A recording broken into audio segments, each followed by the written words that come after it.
What's up everybody, D-Man back. Welcome to a brand new video, and today we are going to be ending it all. Today we will be reviewing Monarch Legacy of Monsters Season 1 Episode 10 titled Beyond Logic. This is the final episode of Monarch Legacy of Monsters Season 1 and it is the end of our journey. So let's jump into it one last time.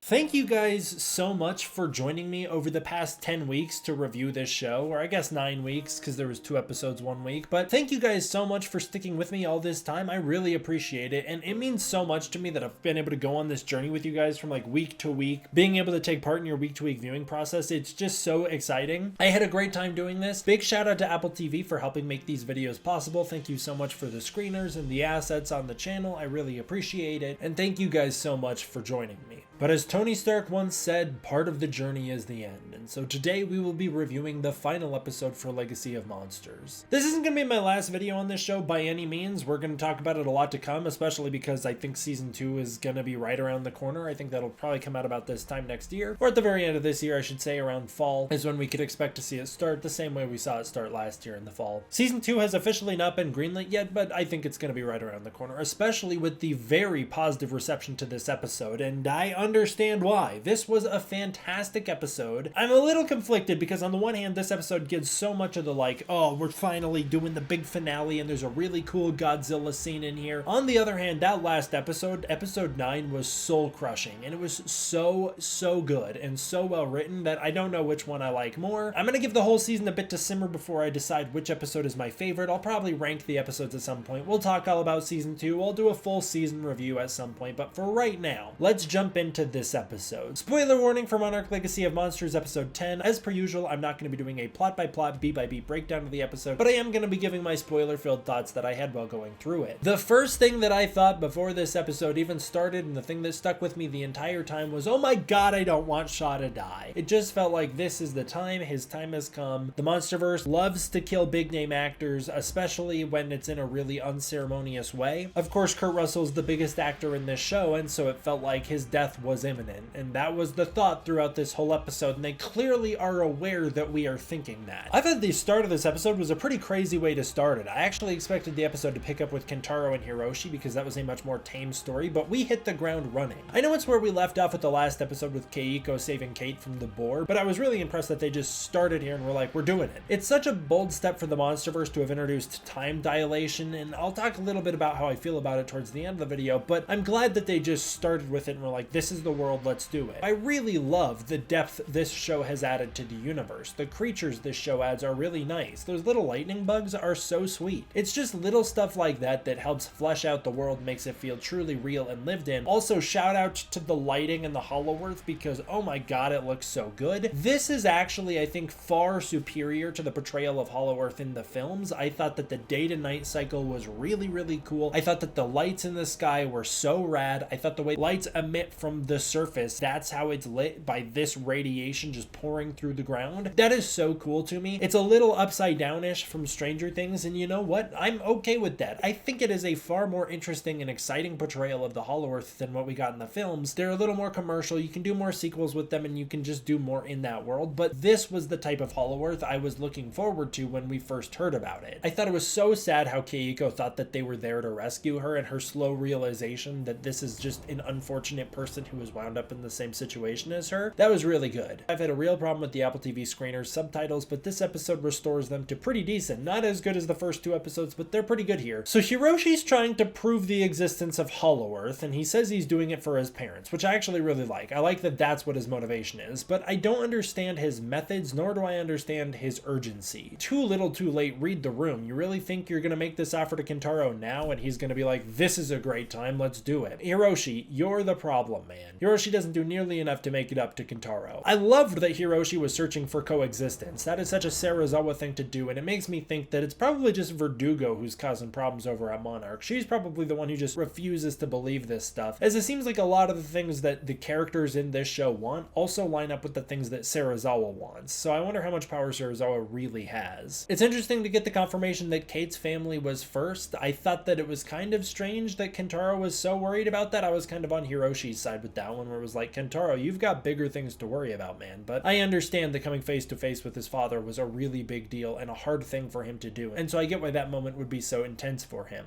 Again, shout out to the glowing lights in the Hollow Earth sky. It kind of reminded me of my original pitch for the Hollow Earth in my post Godzilla vs. Kong 15 Things videos, when I said that I thought a really cool way to do nighttime in the Hollow Earth is to have all of the radiation dim, kind of in a cycle where it pulses, and that's what causes the sun. And then when it dims, the entire gravity inversion is filled with this beautiful layer of glowing lights, like the northern lights, just above them or below them, depending on your perspective. I thought that would be sick, and this show just straight up did that. It was so cool. I loved it. Keiko was the one signaling to the surface in the first place, which is a little convenient because it's like, what perfect timing for Keiko's signal to reach the surface at the exact same time the plot kicks off and her signal can be masked by all the other surges. But it does raise the point that those surges are kind of left unaddressed in this episode. We don't really find out about the other Titan emergences that are on the corner, and I guess maybe that's going to be the plot of season 2, is trying to make sure that those Titan emergencies don't happen even still, but it felt kind of like perfect timing to me that that would have happened the way it did. It's also a very convenient way for them to just stumble into one another. Like, both groups went in different directions, so the fact that they make their way back to each other and they weren't searching for one another I thought was a little too convenient, but I did really like their reunion. Turns out Keiko was thrown decades into the future. Unlike Shaw, who seems to have landed at the exact same time he left and then was displaced upon return to the surface world, Keiko thought she spent 57 days in the Hollow Earth, so just a little over a month down there, and yet it actually turns out she was thrown 56 years into the future, which is a really bold thing for them to do. Shaw was displaced by about 20 years upon re-entry, and the characters at the end of this episode are displaced by about 2 years, and so I think the idea here is that the way in and out of the Hollow Earth is more important than how much time you spend in it. I think you could spend as much time inside the Hollow Earth, or in this case Axis Mundi, as you possibly want. I think you could just hang out down there and time is linear for you in Axis Mundi as it is on the surface. I think where things are going wrong for the characters is their methods of getting in and out, because it doesn't translate at all, right? In this show they spend about a day down there. As far as Shaw's concerned, he spent about 7 days down there, and yet 20 years has passed, and Keiko thinks she spent about 2 months down there, and yet 57 years have passed. So the time displacement, it doesn't line up, which makes me think that it's far less important how long you are in the Hollow Earth and far more important how you get there. I think if you have a device that can navigate through it much easier than the human body, your displacement is going to be a lot less than if you have just yourself flinging around through it the way that Shaw did, or Keiko did, or the characters did when they got thrown into the Hollow Earth in the last episode. Oh my god, this was such an emotional reunion. It was the best scene in the entire episode, I thought. It was so well done. Very emotionally charged. This is where we learned Shaw spent about a week down there, and I'm glad that they directly addressed the gravitational displacement as being the reason why. It's a very quick answer that they give, but I appreciate they gave it because it still provides an explanation for what is one of the most outlandish concepts the MonsterVerse has thrown at us. And it's all sold so well by Keiko's incredible emotional performance. This is Marie Yamamoto's best work in the series. She elevates this entire episode. She is so fantastic in this episode, as was the music that accompanied this scene. Leopold Ross's music isn't something that I was really into in the first episode, but the score really grew on me over the course of the show. Kentaro and Mei's theme, as well as Hiroshi's theme, have such distinct personalities that provide a lot whenever they play, and then this scene, the music that played during it, carried such weight. It was so great, as is the Monarch theme that occasionally chimes in this show. Not the main theme for the show, but the leitmotif used for Monarch. It's all really good stuff. It makes me really hype. The music was so well done in this episode, so I want to give that a shout out. Also, another shout out to our director Andy Goddard, who killed it with this episode just like he did with the last episode. I personally think that his 2 episodes are probably the strongest of the entire show. Is it just because they're the finale episodes and so they're just the most exciting? Maybe, but I think it's just because he did a really great job bringing out the emotional beats of these characters, clearly understanding who these characters are prior to his episodes, which was a bit of an issue with the 2 before him, but also delivering on some really exciting moments. So I think it was just a perfect blend of stuff. I love that Tim is a man of faith and not science. He's very much like Randa and also Shaw in that way, and so that's why he's a guy who completely understands understands them, and I also really liked the way he stands up to Verdugo. I did think it was weird that they mentioned Duval, but they're like, she's gone, she's out of here. I guess that's just kind of an open plot thread ready for season 2, but I felt like Duval's character got no real resolution. I understand Verdugo's priorities, but I get why Tim is so adamant that they must pursue this, and I like that he stands up to her the way he does, and like, oh my god, he flames her. He flamed her. He cooked her so bad. This was the biggest burn in the entire show, and this comes off the back of episode 7 where Tim already burnt her alive. It was brutal, and I understand why he couldn't continue to work for Monarch after doing that. So there's 6 portals on the Monarch map, 7 if we include the one shot closed, and we later learn in Godzilla vs. Kong that there's one in Antarctica and then one on Skull Island, which maybe is the one from the end of this episode, but I don't think it is. I think it's a different one. So I guess in total there's 8 functioning portals to the Hollow Earth. Some of them seem to lead to Axis Mundi, some of them seem to lead to Hollow Earth itself. I'm not sure what closes some of these portals, like the one in Kansas I don't think is still around for some reason. Point is, there's a lot of portals left standing and a lot of Titans that could emerge at any point. I wonder if that's going to be the plot of season 2, is that this work is left unresolved, and so we're going to still be trying to prevent them from waking up. My predictions are getting much more accurate as we find out here that Keiko did repair the gamma emitter. She was the one who did that. I'm surprised she didn't question it more and wasn't like, do you guys send this thing down here for me to contact you, or why did it wind up near me? Because she just kind of rolls with it as if it was like totally normal. I also like that by repairing it, she made it look more like the prototype than it did originally. That was cool. I hope season 2 unpacks Keiko's disappointment in both Hiroshi as a father who lived a double life and in Monarch as an organization, because oh man, Monarch has let her down big time. I also really loved the developing bond between Cate and Keiko. I think that they have a fantastic dynamic, and I cannot wait to see those two characters explored much deeper in the next season. I hope those two have a very close relationship, as they are very similar characters. Unlike Cate and May,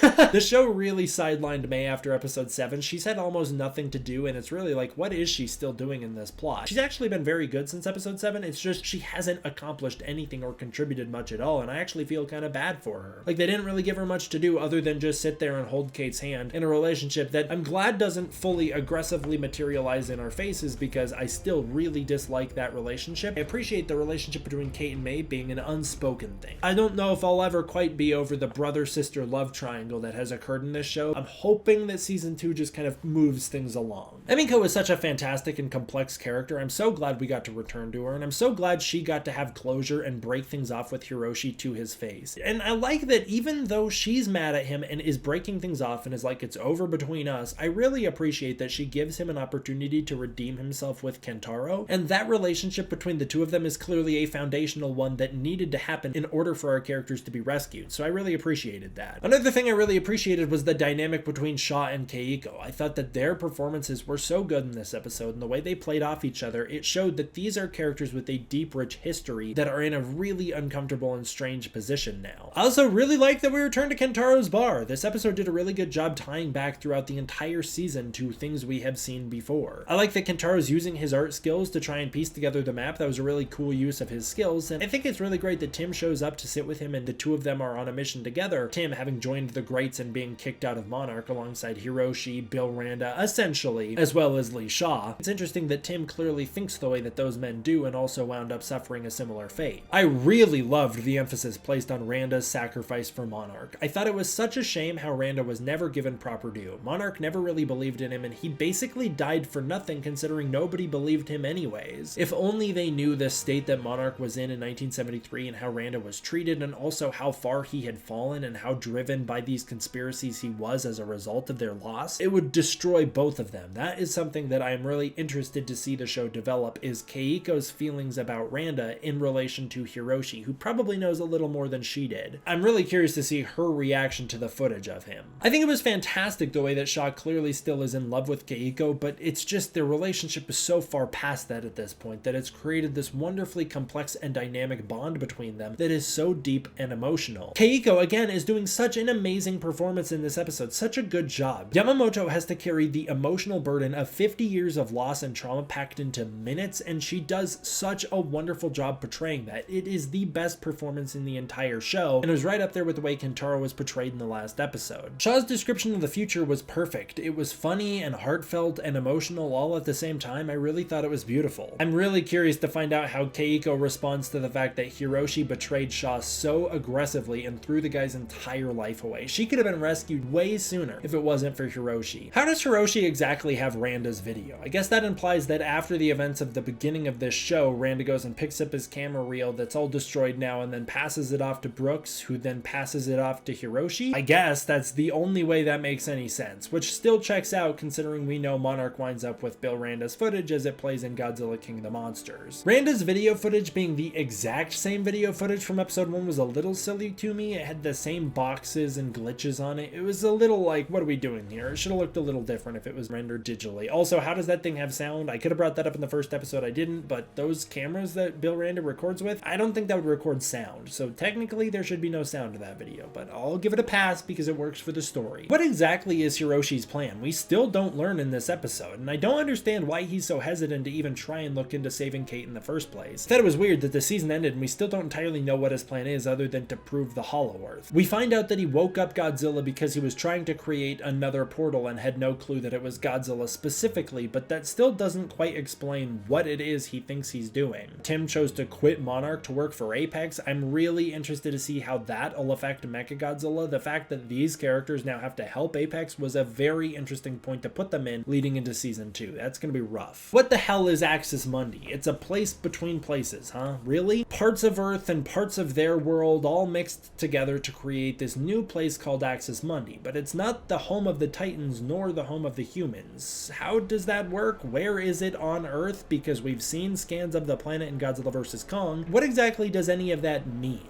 They really needed to come up with a better way to pull that emitter, like build a sled for it or something. And then Shaw chimes back in, and what the hell does he mean Axis Mundi isn't underground? Where is it? It's a new dimension or something? What? Did we fall or did we enter? What does that mean, man? It could have been interesting if this turned out to be another place where Hollow Earth comes to the surface, much like Skull Island, and the only way to get to it is that they get sucked into it because it's got such an intense gravitational pull. It's the portal that if you don't have a way to navigate the portals, you get sucked into because it's the strongest. That would be an interesting thing to do, and that's why they don't make it to Hollow Earth. They just get rerouted back to a much scarier part of the surface, but I don't think that's the intention here. Honestly, part of me thinks that they may have confused the lore with Pacific Rim a little bit, where it's like, you need a kaiju to enter the rift in order to get into the rift. If you try and get into the rift without a kaiju, you're not gonna make it, and you need a way to navigate your way through the rift. Technically, you can enter it just as a person just going through it, but unless you have a Titan to go through it first, you're not gonna make any progress. And it's not Earth or inside the Earth. Just because it's deep in the planet doesn't mean it's inside the Earth. It's actually a portal to a different dimension. Did they forget what universe this is? A lot of this felt like they actually messed this up with Pacific Rim. The aesthetic of it was perfect. This is what I wanted out of Godzilla vs. Kong. Why did Keiko say the pod's only been in Axis Mundi for a few weeks? I really don't understand how time works down there. It makes no sense to me. I'm glad that Cate was able to talk Keiko out of staying, but I was actually predicting Keiko's decision to stay in Hollow Earth. I thought that made a lot of sense for her. I'm glad that she was able to be talked out of it. I also thought it was fitting that Cate is the one who was able to talk her out of it. What a nuts plan in the first place. Shaw's plan is so risky. There are so many things that could go wrong. What if the Titan just showed up and ate you before you even got to get sucked into a portal? That's what's about to happen unless Godzilla showed up. Also, like, they heard that there was a Titan in the area and they just didn't think anything of it, then they were surprised that the Titan is in the area a second later. It was weird. Shaw's line that he's doing his job by getting out of the pod to sacrifice himself, it was so sad and touching. The fact that still all these years later, all he considers his job to be is to keep Keiko safe, it was really sad. I'm so glad that Shaw got to have that moment and got to learn that he was right about Godzilla. He was proven right about pretty much everything throughout the entire show, and I loved that. Godzilla also, it was just so fantastic, and he looked so fantastic exiting that portal. It was so badass. I love how Godzilla is mostly interested in the gamma emitter and doesn't actually care about the Ion Dragon until it attacks him first. That's very in line with King of the Monsters. Shout out to Godzilla time overall. It's very brief in this episode. I think actually if you're to total up Godzilla's specific screen time, he's got about a minute of screen time in this episode, but it was used so well. His entrance is one of the coolest entrances he's ever had, and this was the peak MonsterVerse design, taking the 2019 design and slimming it down and making it look cooler than ever before. I loved it, and this truly is my favorite MonsterVerse Godzilla design. The fight was also so much fun and so brutal, even if it was really fast. This was the peak of the MonsterVerse Godzilla fighting style, with it using both the physical aggression brought to the table in 2014 and also the beam usage from King of the Monsters. The battle with the Ion Dragon was way too quick. I really wish it was drawn out a little more, but I'm okay with it because the Ion Dragon was never really a big enough threat to contend with Godzilla in the first place, so it makes sense that it would have gotten dismantled very quickly. I also also really loved the atomic breath. I felt that it could have used a bit more build up and suspense leading up to it, like the way every MonsterVerse movie has done so far, but I like how they drew it out by having the Ion Dragon vomit on Godzilla. That was first of all a really cool, very Toho type power for the thing to have. I like that it stops Godzilla, and it also gives the Ion Dragon the opportunity to bite onto the guy and make him bleed. I also love that Godzilla just starts ripping the guy limb for limb. I love how Godzilla's atomic breath has so much weight that it actually blasts Shaw back. That was really cool, and I also am really glad that the beam has been restored to its pre-King of the Monsters status, and that Godzilla doesn't flash the intimidation display all the time, because he has yet to be supercharged by the 2019 nuclear bomb, and therefore he wouldn't have those abilities yet. Godzilla's finisher was also pretty badass, but it didn't feel very definitive. Godzilla felt like he left that Ion Dragon alive at the end. He hucks it into the portal after ripping its wing off, but I think the thing could still theoretically be alive. I think it would have been a little cooler if Godzilla ripped its wing off, threw it on the ground, and then stomped its head, exploding it, and then threw it in the portal. But that was a very King Kong thing to do. Kong's totally the type of guy to just huck around a body once he's done with the fight. That was very cool. I also like that Godzilla decharges his breath once he realizes he doesn't need to whip it out a second time. That was pretty sweet. Was the Ion Dragon always meant to be the Ion Dragon? It doesn't have its light streak ability, nor does that ever get mentioned again. It's not even mentioned that it's the same creature. Shaw doesn't have a realization that this is the first Titan he's ever seen, and Keiko doesn't even begin to bring it up. Shaw doesn't even acknowledge that this is the Titan that ruined his original mission to Axis Mundi. This is the same Titan that killed his crew the first time when he apparently spent a week down there, even though in the scene it looked like he really only spent a couple minutes down there. Apparently he was down there for a whole week. I don't know why the lightning storm would have kicked in after a week when it's supposed to be triggered by the static electricity of a portal activation, but whatever. Point is, I'm not convinced that this was always going to be the Ion Dragon. I think that at some point the monster that shows up in episodes 9 and 10 was supposed to be a different new Titan that for some reason they made the last second decision to change back into the Ion Dragon. I mean, even on the Apple TV press release, when we originally got the press release for episode 2, they referred to the creature as the Ion Dragon, and yet in episodes 9 and 10, when they refer to the creature, they refer to it just as a scene from the show. They don't call it anything at all. Makes me think that it was originally a different Titan in the script, and that last second it got swapped to the Ion Dragon. I really appreciated the inverse sacrifice here, where Keiko is the one hanging on to Shaw. He actually is able to grab her hand this time, but it's he who must let go. I think if Shaw was going to die, the time and place to kill him was during the Ion Dragon attack. That would have been a bit more of a fitting sacrifice for him. It wouldn't have been as thematically powerful tying back to that original moment, but it would have been a more meaningful death because that was the very first Titan he had ever seen, and it was also the thing that started him on this journey. That being said, the sacrifice was really unnecessary. I don't understand why it happened the way it did at all. I really liked the moment, but they're already being sucked into the portal. I didn't think that it made any sense for him to be slowing them down that much. He is also being sucked into the portal. He's way off the ground and he lets go of them, and for some reason, while the pod is able to be sucked into the portal, he's not. Not to mention, he was getting sucked off of the ground from the exact same place he got thrown into the portal the first time. In episode 9, this is the exact spot he's thrown into the future from, and yet now all of a sudden there's not enough thrust to get him into the portal. I didn't get that. Having him fall out of the portal suction after he's already made it into it made no sense. And the MonsterVerse being known for very brutal deaths,